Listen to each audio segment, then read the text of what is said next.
France, je vous remercie d'être présent pour cet événement très spécial qui célèbre les 3 ans de leaninfrance. Avant de démarrer la conférence, je souhaitais nous excuser de ce petit retard. En fait, on a eu un petit contretemps avec la circulation. Mais Sheryl est là, elle arrive très rapidement.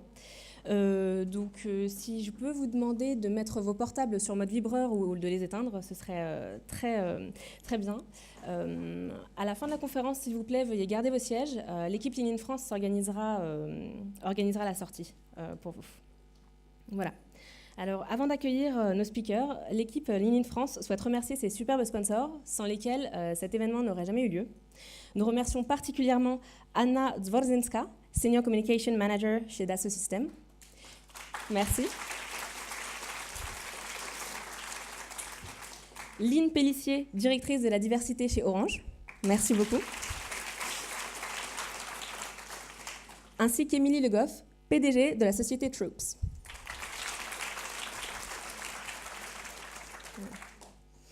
Je vais maintenant rapidement vous présenter les speakers d'aujourd'hui, qui sont donc Insaf El-Hassini et Sheryl Sandberg. Dorénavant, en fait, tout se déroulera en anglais, j'espère que tout le monde est confortable avec ça. Voilà. Alors, hello everyone and welcome. On behalf of the leaninfrance team, I would like to welcome you all for this very special day, celebrating the 3rd-year anniversary of leaninfrance. Today's event will be moderated by Insaf El-Hassini. Insaf is the founder and leader of Lean Paris, a cross-cultural woman born and raised between Africa and France. She is a passionate advocate for women and diversity. She decided to start a Lean Circle in Paris back in December 2014 after reading the now very famous book, Lean, Women, Work and the Will to Lead. Insaf has since grown this circle into a big and very committed network of more than 600 people. She has spearheaded the Lean movement in France and is committed to make it shine in the whole Francophone world.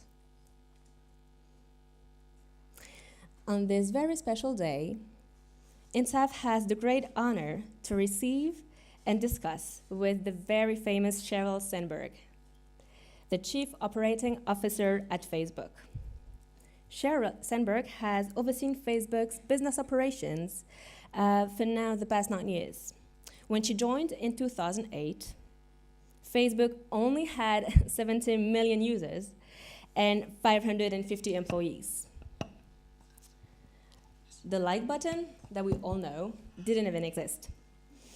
Today, nearly 2 billion people check their Facebook status every day, and the company now employs more than 23,000 people.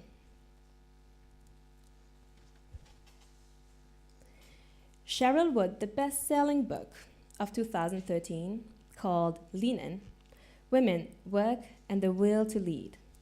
She also launched the initiative leanin.org following the book's success.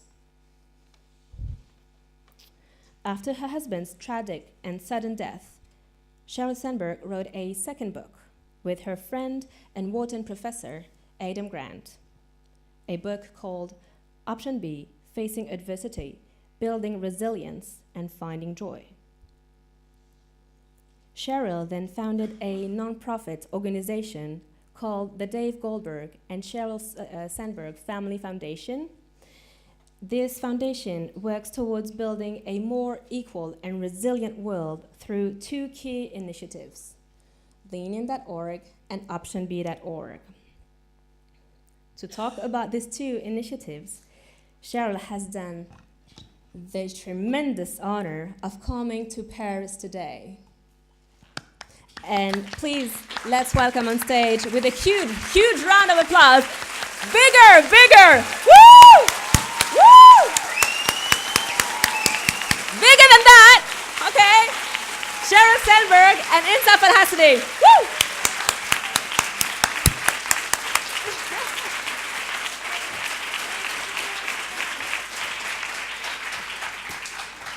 Well, thank you, Sheryl. Thank you. So this is the start of week in Europe for me. Are the mics on?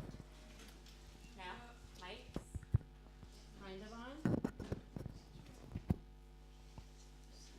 Yeah? Yeah? Can you hear me? Okay. So this is the start of a exciting but long week in Europe for me. I just got in. And I was just saying to some of the leaders and the regional leaders that nothing makes me happier than being with the women of Lean In. So thank you all for being here and for everything you're doing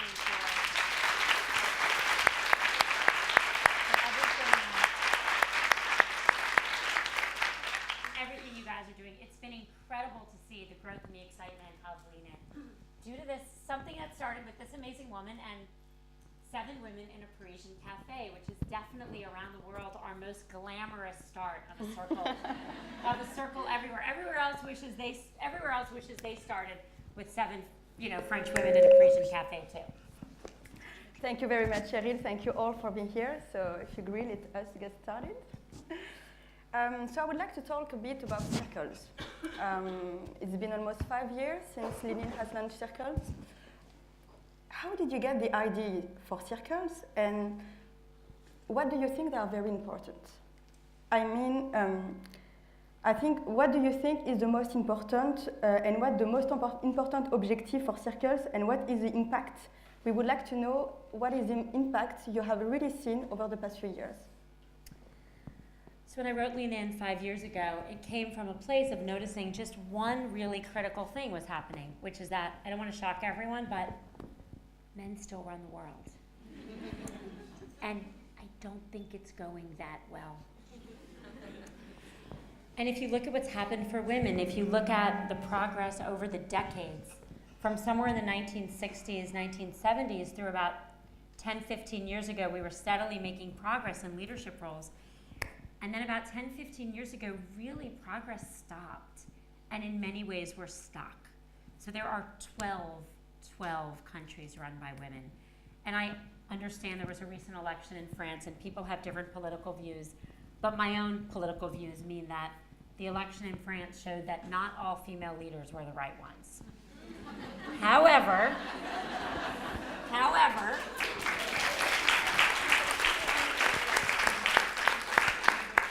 I think that was a real exception, and I think we would still be better off almost everywhere in the world, almost, with more female leadership. Women run 5% of the top Fortune 500 type companies. They run 2% of what is the equivalent here in France. And so Lean In comes from a place of wanting the world to be different, of wanting women to achieve half of the leadership roles, and wanting men to do half of the very important work of raising children and taking care of families. Don't laugh, we are gonna get there. I know, it's hard to imagine, but we're gonna get there and we're gonna keep organizing and meeting until we do. And so what happened was I wrote this book, and I didn't wanna just have a book, I really wanted to help women change their lives. And we know that women don't get the same mentorship and sponsorship that men get. We know, a la the Me Too or Out Your Pig movement, that women face considerable challenges in the workplace. But we also know that peer support can be really critical. When I think about my own career, my mentors told me not to go to Google and Facebook because they didn't understand them. They'd never heard of Google, and they thought Facebook was a site for kids. Versus it was my peers who understood these opportunities and helped me. And the data is so strong, everything from health circles to small groups to book clubs to microfinance, that small groups of people coming together can make a difference. So we launched Circles. The idea was to have women in groups of 8 to 10 meet once a month. There are now 75 circles in Paris. There are over 1,200 women, not just in circles, but in big chapters due to your good work. But the most important thing that's happening as we grow, we were hoping there would be 1,000 circles. There are 34,000. We grow by almost 100 a week all over the world, 157 countries, is what happens for the women who are in them. So 85% of the women who join a circle will say that being in the circle led to a positive change in their life, and 2/3 will take on a new challenge. And so when you look at the map of this, and you look at 6% in the Fortune 500, 2% of the CEO jobs here, 39% in your cabinet, what you realize 12 countries is it's one by one by one. One more woman running a country makes a huge difference. One more woman running a company makes a huge difference. One more man doing his actual share in the home makes a huge difference. And so I believe that this will change, and I believe it will change because of the women who are working together and supporting each other. Thank you.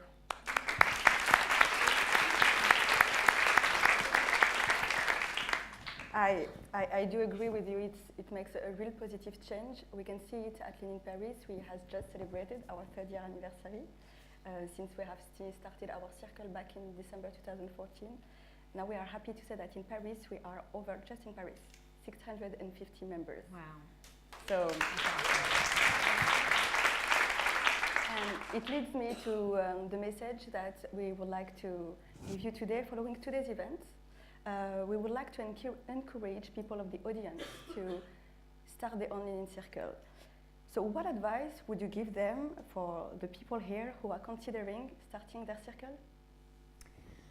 One of the things we've seen, so about 40% of our circles are actually within companies and 60% are within cities, the way Lean in Paris is. And one thing we realize is that the world doesn't provide enough leadership opportunities for girls and women, right? So there are some men here. We're grateful to have you, at least one. We're going to pick on you. I'm going to ask you to raise your hand if you're a man, if you were called bossy. Were you called bossy as a little boy? No. Okay. As a woman, raise your hand if you were called bossy as a little girl. So that's the issue. We know in gender-blind studies that women actually are not more assertive in any way, shape, or form than men.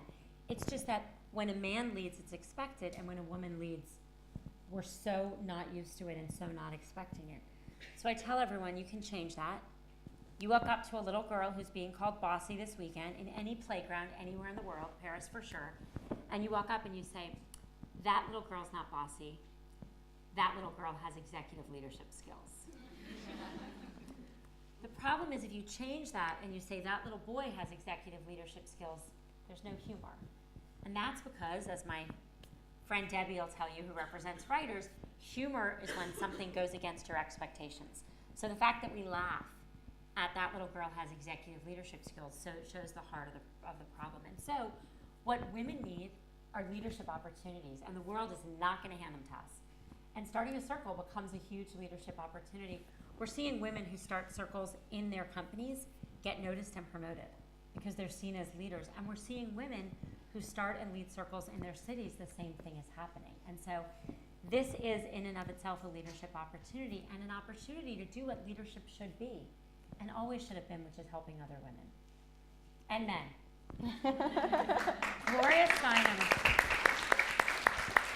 Gloria Steinem says that if you're a man and you come to just one event like this, you get a pass when the inevitable revolution happens. So this is an incredibly good use of your morning.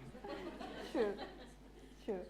So Lean has celebrated his 5th year anniversary. So what Lean will be focusing on after celebrating this 5th year anniversary?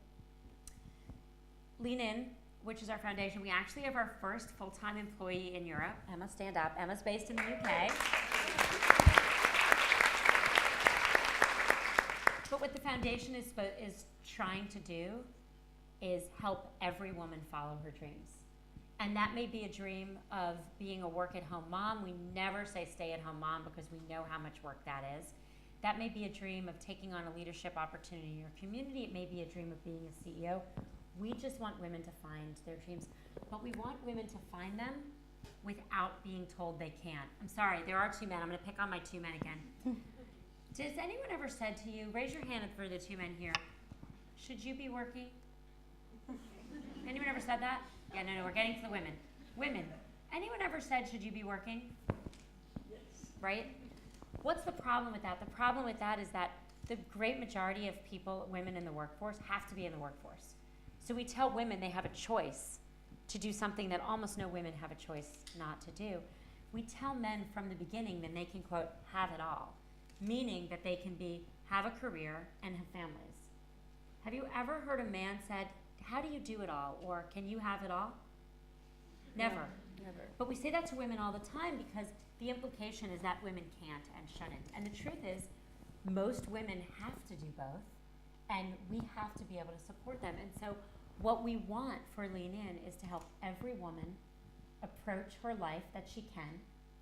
We want to counter all the voices that are out there telling us we can't and say that we can, and we should.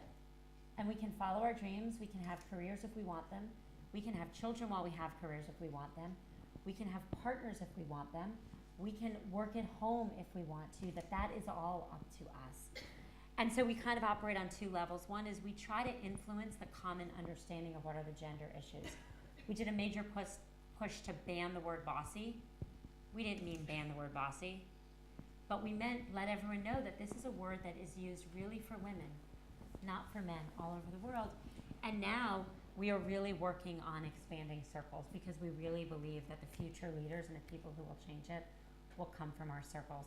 We're also making a major push to get men involved because men are in most of the leadership roles, unless men are fully supportive of equality, it's not going to happen. So we want to congratulate again the men who are here, but also talk to the women here about this is something, the lessons of equality, and it's not just gender, it's really along racial lines, are not just about women, it's about all of us participating together.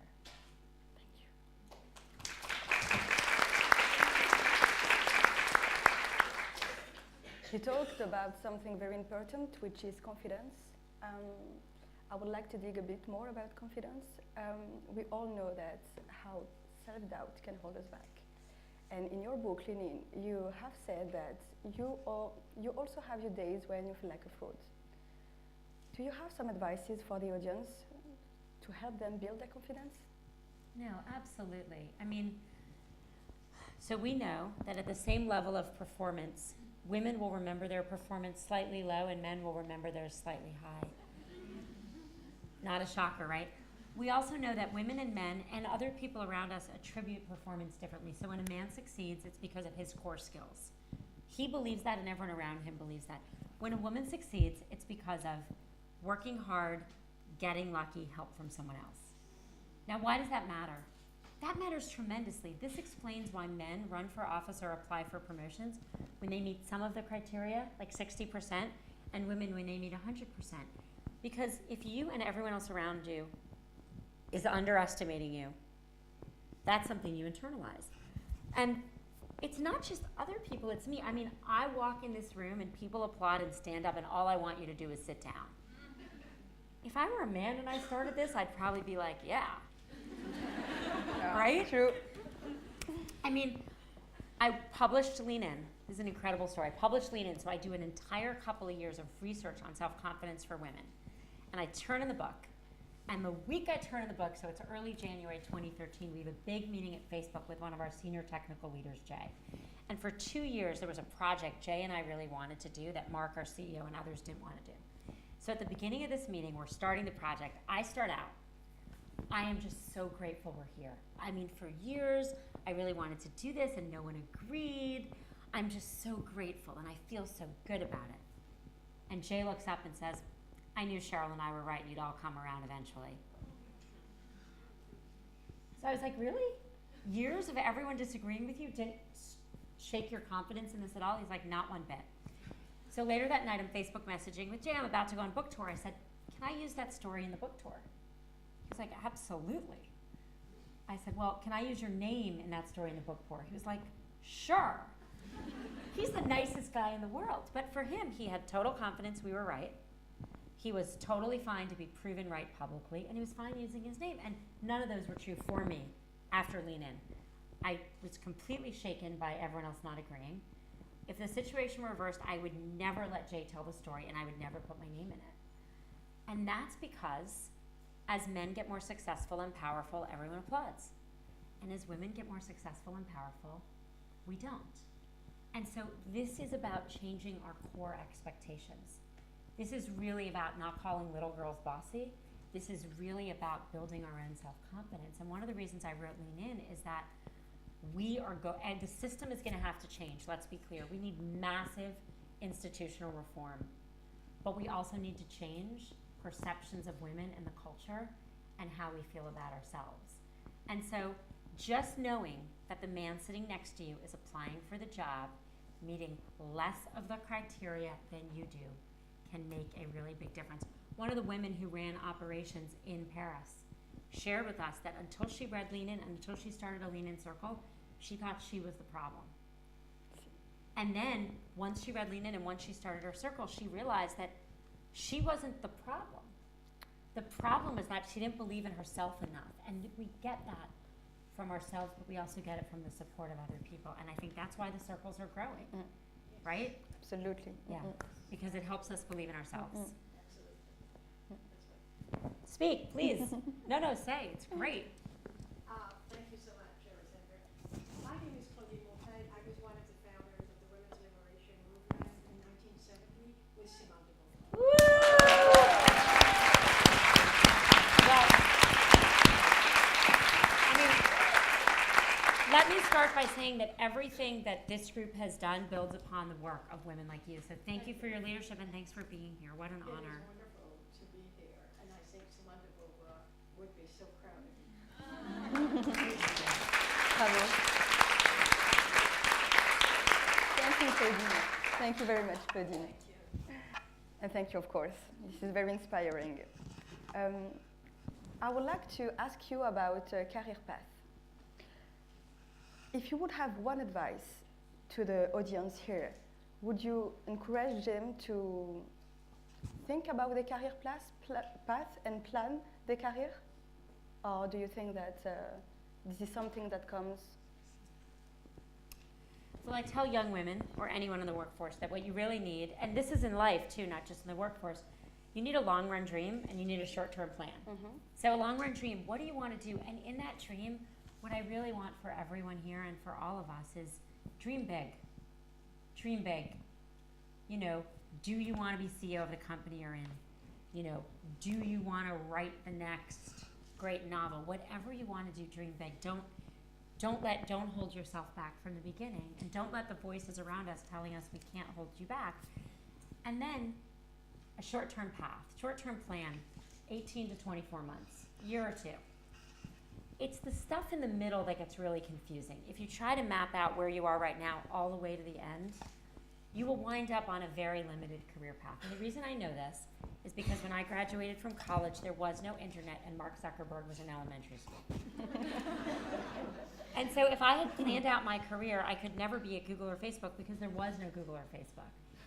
And I think sometimes because we're told to follow rules as women, as girls, we like to map things out. Women can take less risk. And I also think it creates a lot of anxiety. When you think out 2 years, 3 years, you're not sure exactly what you're doing, you get nervous, right? Yeah, I want to take that away because it will work out. And it works out if you take one step in front of the other. When I was 16, I'm a really, really, really bad athlete. Debbie knows that because she's a great athlete, like really bad. If you throw a ball at me, I duck. And so I went skiing for the first time when I was 16, and I went to the top of the mountain by mistake with my mom. And you know, I was this kind of athlete, so what I did is I sat down and just started crying and said, like, there's zero chance I can ski this down. And my mom looked at me and she said, 10 turns. I was doing those pizza turns, you know? She was like, 10 turns. You can't get to the bottom of the mountain right now, but you can do 10 turns. And that's a lesson I've really taken with me my whole life. When you look at your whole career and you look at the whole mountain, you don't have to worry about it. What are the 10 turns? What are you going to do today that develops your skills, that builds your confidence, that gets your partner, if you have a male one, to do more in your home? Because that is a major part of what needs to change. And I know feels almost impossible to every woman I talk to, but it's not. How do you take 10 turns and then plan out? We have these posters at Facebook that are about our culture, and my favorite one reads, what would you do if you weren't afraid? Ask yourself, what would you do if you weren't afraid? And then you don't have to do it all. 10 turns. Take one step, one foot in front of the other. Thank you. Thank you very much. So remember, 10 turns. So as you may have seen, we have a man in the room, and I believe we have some other. 2. Yeah. And 3. Raise your 4, hand. 5. Oh my God! Woo! Yay! All right.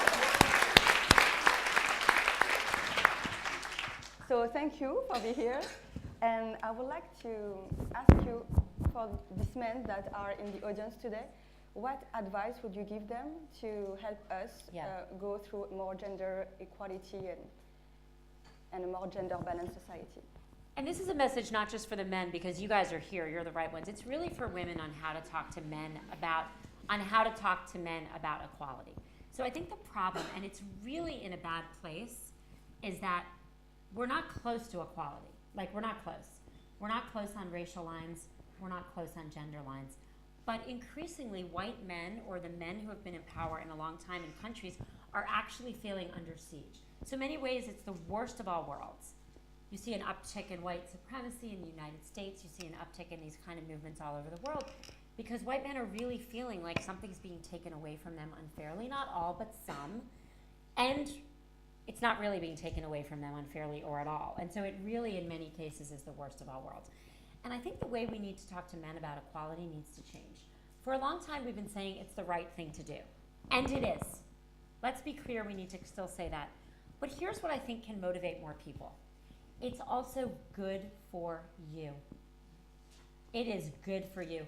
So if you are the most entry-level man in the workplace, or you are the CEO, if you can work better with half the population, and if you throw in traditionally minorities who are traditionally discriminated against in any country, you're now at much more than half the population.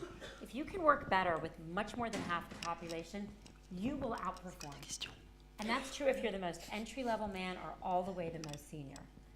And the thing about economic growth, about company growth, about countries and companies growing is it's not a zero-sum game at all. When the company grows, there's more promotions for everyone. When countries grow, if we got women into the workforce at the same level as men, you would see something like 5% extra GDP growth in countries like France and Spain and the United States. That would mean much more opportunity for everyone. So it's not a fixed pie we're fighting for. We're fighting to cooperate together to make the pie bigger. The situation at home is just as compelling. Women and men in partnerships, or in marriages or partnerships of any kind, but domestic partnerships, when there's a more equal split of work, when the man does more housework, does more childcare, those relationships are stronger. Lower divorce rates, lower levels of depression for women, and this is very important, even in France, more sex.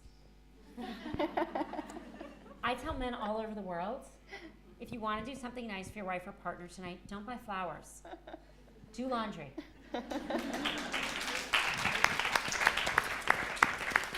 The head of the FTD, it's the largest flower delivery in the world, saw me say this, and I think Jon Stewart or something like that. He sent the largest bouquet you've ever seen to my office with a note saying, "Can't you tell men to send flowers and do laundry?" So for the men out there, send flowers and do laundry. The situation with children is even more compelling. Children who have active fathers are happier, healthier, more emotionally stable, do better in school, and do better professionally. And that's true at every income level.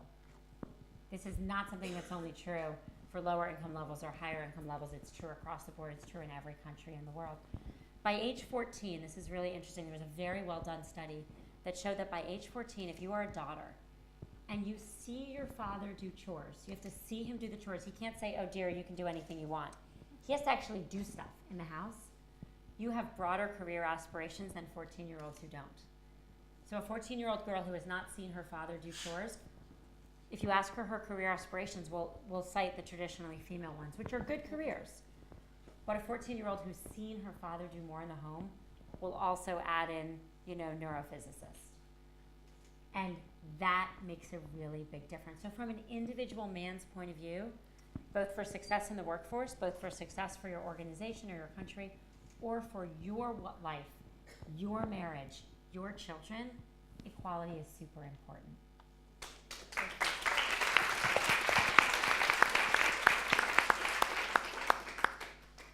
This brought us to something that happened last year and was a big shock for everybody, is the Me Too movement. We have it in France and it's called Moi aussi. So this movement brought to light sexual harassment that women are facing, and of course violence that are facing. What advice would you give to the men and the women in the room to work more close together to try to have a better workplace climate, for instance? So I don't know if people are willing to share, but I'll try. Who's been sexually harassed in the workplace? Yeah. The numbers are shockingly high. I wrote about my own experience. I consider myself lucky that I've never had any issues with an actual boss or someone I've worked for. And then the next sentence I have to say is, can you believe we consider that lucky? You know, I consider myself lucky that I've never been raped. I am lucky. But honestly, let's start with the fact that that shouldn't be lucky for any woman in the world. That should be an absolute basic. But it's not. And I wrote in my piece, I really believe this, that in my own experience, the times when the unwanted advances happened were always men who were more powerful than I was. And so when I was junior in the workforce, it happened a lot more. And as I got more senior and more powerful, it happened a lot less. But if anything happens now, it is 100% with a man who feels like in that situation, in that room, he has more power than I do. And so my number one answer to this goes right back to where Lean In started, which is just more women in power. Just more women in power. That doesn't mean women don't sexually harass people. I think they do sometimes. But the numbers are just overwhelmingly male. And more balance at the senior levels would make a really big difference.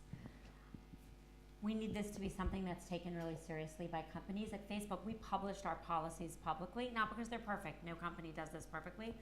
But because we want to get this out into the open. And we need institutional change. It's not good enough to have people hashtagging and posting, even though those are brave women who do it.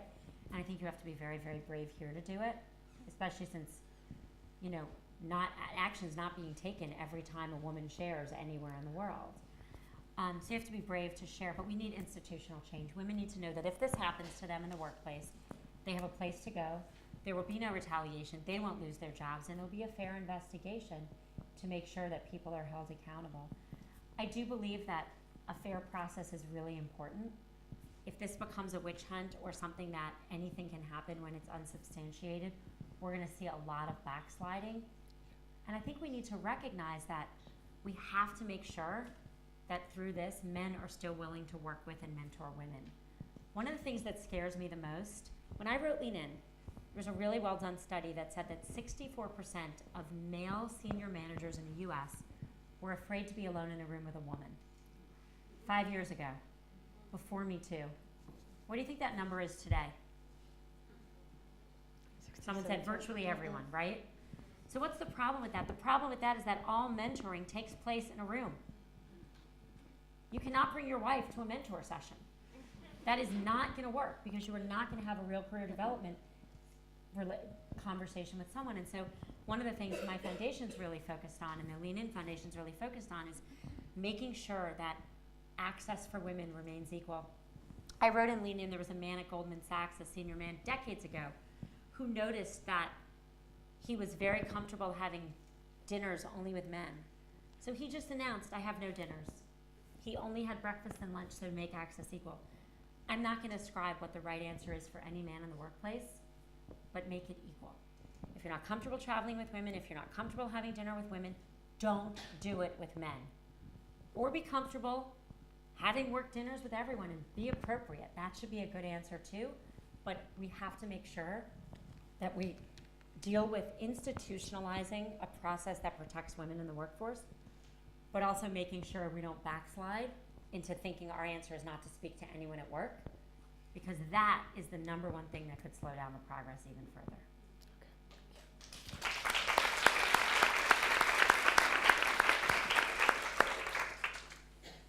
So now we're going to move to the open Q&A. I'm sure you all are dying to ask questions to Sheryl, so please just raise your hands. And introduce yourselves. Tell us who you are. We have here for Axel, please.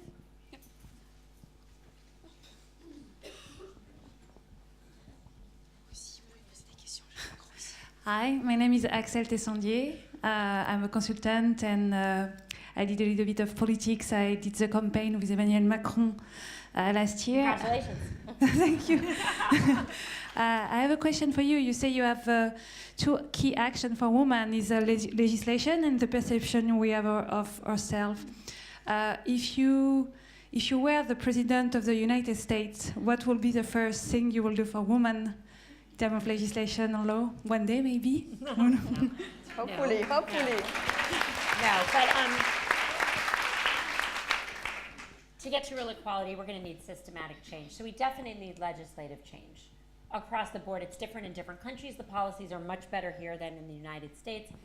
In the United States, we're the only developed country in the world that guarantees no paid maternity or paternity leave. None. I mean, it's shocking if you work and live in France that that's the situation. So probably the first thing I would do is get paid leave done for women and men. Has to be for men too. Otherwise, we're telling women from the beginning that it's their job only to take care of children. Yes. Right. The Me Too movement, or the equivalent here, shows that we need institutional change in companies, something I take really seriously. At Facebook, we've tried to lead. We put in 6 weeks of paid family leave. We give 4 months, which is a lot for the United States, of maternity and paternity, and we really encourage people to take it. I think my boss, Mark Zuckerberg, led by example by taking paternity leave twice as a sitting CEO. I'm not sure if anyone's done that. Sometimes they're too young to actually be having children in that role, but still, he's done that.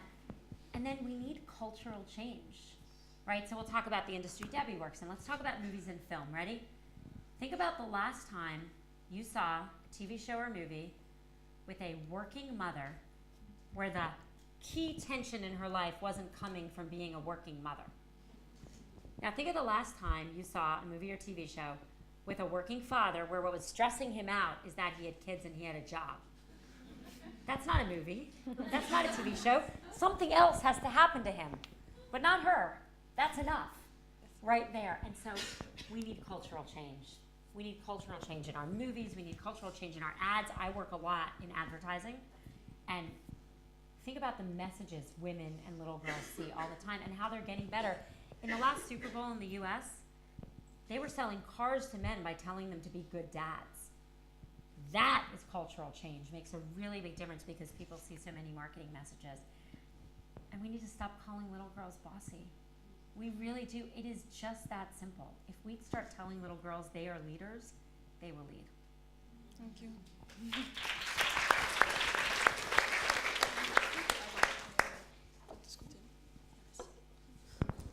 Hi, I'm Emily. I have a digital. I have my own business. Yay! Yeah. It's quite a big company because it's 2,000 and millions of euros of turnover in digital human resources. And I noticed that there is quite a few women who have their own business, but not in big company. So did you imagine to do some lean-in circle for woman entrepreneur to help Yeah, we develop have them. Because the circles are self-organizing, female entrepreneurs have organized in the circles all over the world. We also have a very big push to get more women into computer science. We have computer science and engineering chapter and circles all over the world because a lot of people who start companies will come out of computer science. Yeah. We're trying to increase that as well. It's hugely important. The majority of job growth in the world, definitely in France, definitely in the US, comes from SMEs, from small to medium-sized businesses. And so a lot of these are women-led and founded. Makes a big difference, and I think we all wish you lots of yours. Good luck. It can be an issue to have leader in big To raise money. Yes, and well, we need to fix that too. But we will work together on that. Okay? We have one question here. Yes, Claudine Chou. We do, the light is working? Yeah. Okay. So we do actually produce a survey in partnership with Orange, which is basically gender scan, meant to demonstrate the added value of gender balance in terms of performance and in terms of quality of work at life, how do you say, well-being at work, you would say in English. And actually, I wonder, in the type of work you do, don't you think that producing data to measure the impact of the actions you're building, and then data not only to measure the progresses, but also to inspire new actions, how do you view that? It's such an important question. I think my friend Ariana Huffington's done some really great work in this with her book Thrive and what they're doing and trying to get, they have nap rooms in companies, and she encourages everyone to sleep, which really matters. She encourages everyone to meditate. I'm not there, but I hear it's very good for you. But I do think it really matters, and so as companies think about what they measure, making sure you're measuring people's well-being makes a really, really big difference. I think that's why it's really important you see leaders take leave. it's really important if you're running a company to take vacation and take leave and show other people they can as well. And also, don't you think that to demonstrate the added value of gender balance to corporations, because I mean, we do still have in front of us a sort of big battle, as you have mentioned. It's not won yet, so we need to convince more and more people and managers that gender balance means business. Absolutely. If you look at it, you can look at it in lots of different things. We know that teams that have more diversity, both gender and race, perform better. It's been proven over and over and over again. And so continuing to make that quantitative proof makes a really big difference. Thank you. We have one upstairs. Here. Hi, have a happy new year because it's still time. Yes. So, my name is Valerie. I'm really honored to meet you and to be surrounded by amazing women here and men, I guess, here also. My question is a little bit different. I just wanted to know what kind of question you wish people ask you more often, maybe? Or maybe if you don't have the answer to that question, what kind of question you wish people stop asking you? Yeah. God. Well, I wish people. I guess I wish people stopped asking me if I'm leaving Facebook, just because I really love it, and it's been 10 years, and I just feel really happy there. So they're like, "Are you running for office all the time?" I don't like that, because I don't want to. But I don't want that to be taken as I don't think other women should run for office, because they should. And in terms of what question I wish people would ask, it's really the things I wish people wouldn't ask women. So if I talk to a journalist sometimes, every so often they'll say, "How do you do it all?" And I will always say the same thing. I'll say, I will only answer that question if you can show me that you ask men that question in my jobs like mine. And they always say, "Oh yes, I asked men that question." I'm like, "Great, show me." Well, it didn't make it into the article, but I asked. Nice try. And, right, and I really think like the questions we ask women, you know, are you sure you want to take that job? Don't you want to have children one day? Those questions imply, are you sure you should raise your hand, sweetheart, put your hand down? Those are the questions we need to stop asking women. And it will make such a big difference. Thank you. I think we have one more over there. Okay, maybe one more. Bonjour, hi. So I'm Karina, and I moved to Paris 6 months ago, and I'm one of the lucky girls with her partner beside. I'd like to ask you, apart from joining Lean In, what other suggestions or advice could you give for women that sometimes need to travel to other countries, and how to soften the hit that a career can take with a big change?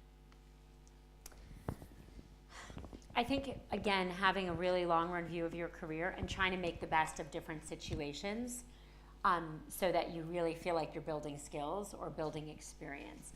One of the things that I think companies are going to have to change in order to get male-female leadership is the career path for people. So if you look at a lot of really big companies, especially global companies, and most companies are global, historically, in order to get to the very top, you need to move.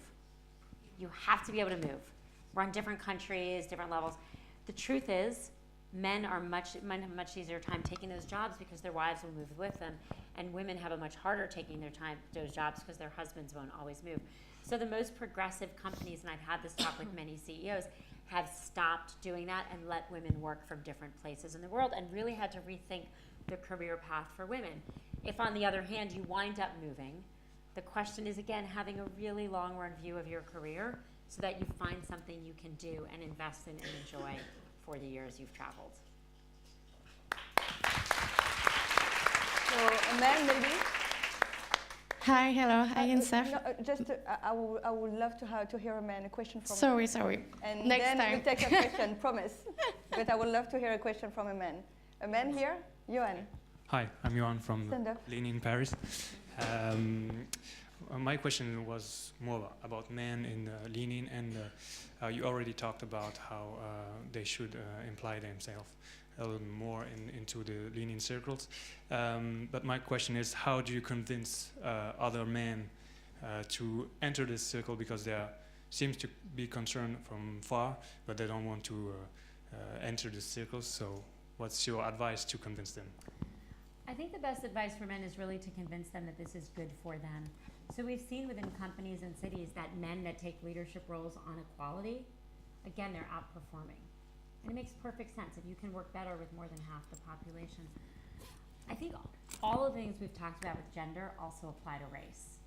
If you take identical resumes in the United States, and you put them out for interviews, and the only difference is a very white sounding name or a very African American sounding name, the difference is 50% more callbacks.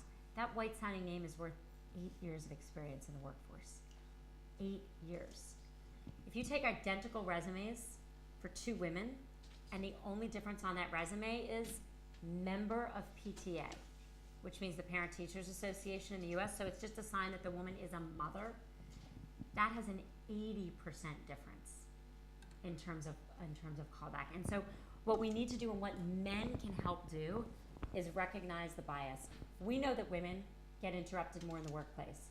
It is, by the way, always a power move for a woman to say, I'd really like to hear what Ashley's saying. Always a power move. And by the way, women are expected to be communal. When you stand up for another woman, you're actually acting in accordance with that stereotype, so it will work very well for you. People will like you better, you'll be seen as a leader, you can support another woman.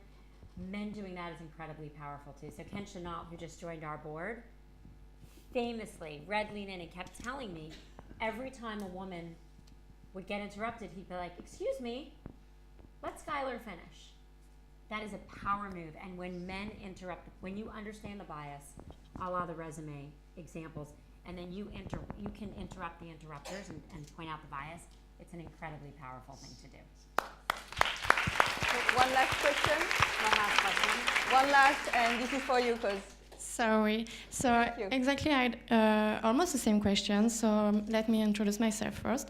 My name is Caroline. I'm working as manager for KPMG Advisory. I'm also leading a women leadership circle, not cleaning, but within my alumni council.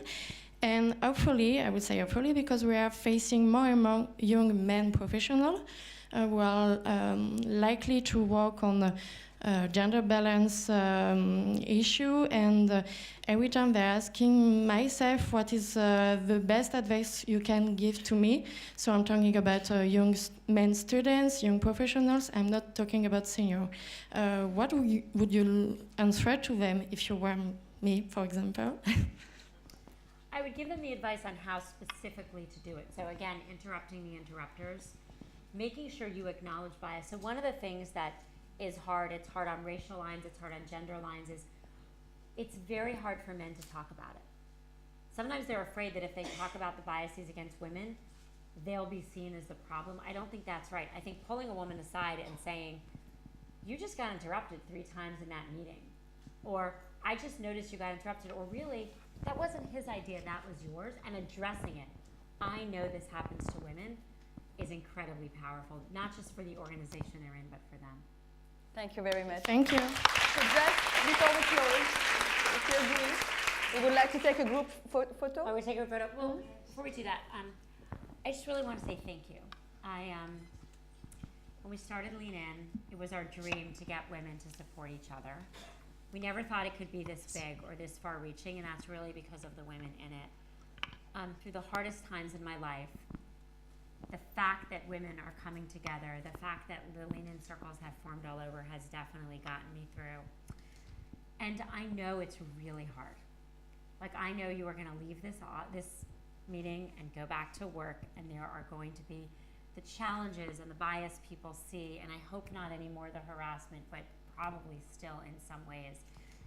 And I really believe that women are organizing in a new way, and that the change is happening and will happen. And so I also really believe it happens from supporting each other, whether it's in Lean In circles or chapters or any way we support each other. And so thank you from the bottom of my heart for what you're doing. And on the hard days, I hope you keep the faith. And I really believe that now is our time, and we're going to make it different altogether. So.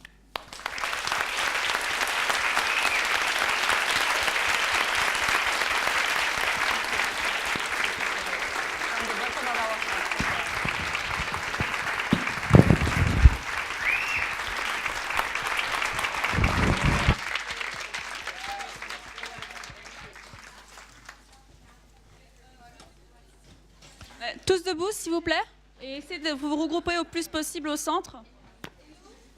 Ouais. Bah, soit vous descendez très très vite, soit vous mettez bien au centre. Mais la photographe va pas vous oublier, vous inquiétez pas. Bah, mettez-vous là, il y a un peu de place encore. Donc, regroupez-vous. Celui d'en haut, bah, mettez-vous au centre. Et je pense que la photographe, elle vous a prévu, vous inquiétez pas. Ou au pire, vous courez très vite et vous descendez en bas. Et après la photo, il y a un petit déjeuner, donc n'hésitez pas à en profiter.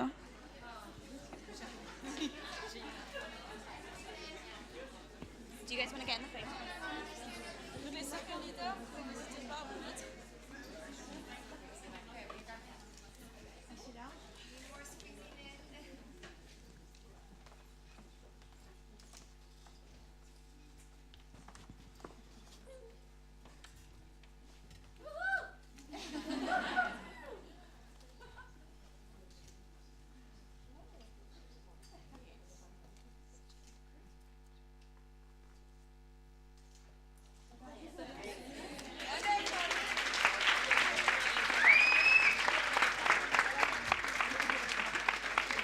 Donc il y a un petit déjeuner dans le lobby, si vous voulez. Je sais pas si... Ouais, alors... Parce que si je dois...